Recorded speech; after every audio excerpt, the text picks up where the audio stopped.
Hadirnya menara bergaya era kolonialisme Belanda menjadi ciri khas yang tampak pada masjid tua yang satu ini. Namanya adalah Masjid Al-Khatib. Masjid bersejarah ini berlokasi di Dusun Adan-Adan, Desa Adan-Adan, Kecamatan Gurah, Kabupaten Kediri.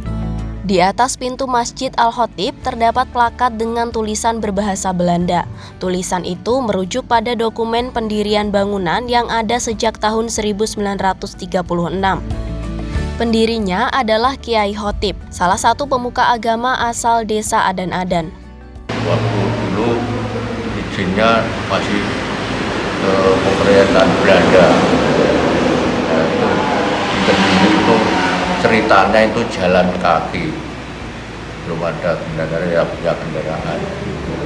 Izin di sana, maunya itu ingin mendirikan menara itu tingkat 5. Namun sama pemerintah Belanda cuma diizinkan 3 tingkat.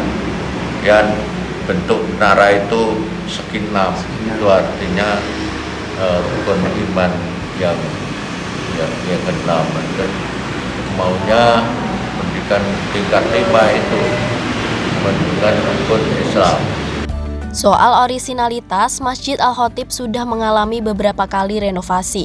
Meski demikian, ada beberapa bagian yang tetap dipertahankan hingga sekarang. Di antaranya adalah beduk, menara, dan bangunan di dalam masjid dengan 4 tiang berbahan kayu jati.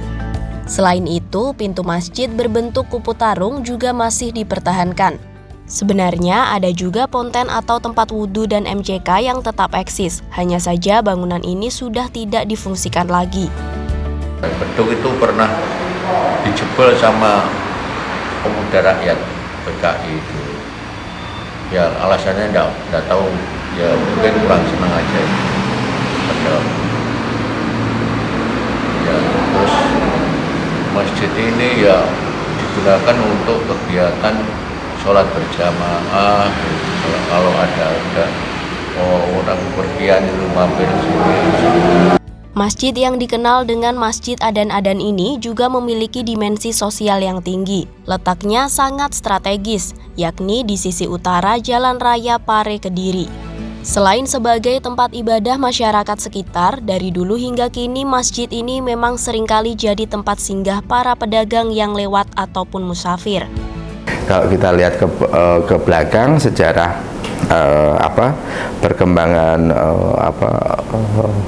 pemerintahan, ya, pusat pemerintahan memang pada waktu kan ada di Kediri sebagai ibu kota Karisidenan, maka tidak heran jika mobilitas orang-orang yang dari Pare, dari daerah timur, dari Kandangan itu pasti melintasi situ, dan masjid itu akan menjadi sangat penting ketika orang butuh istirahat, butuh beribadah pada waktu-waktu tertentu.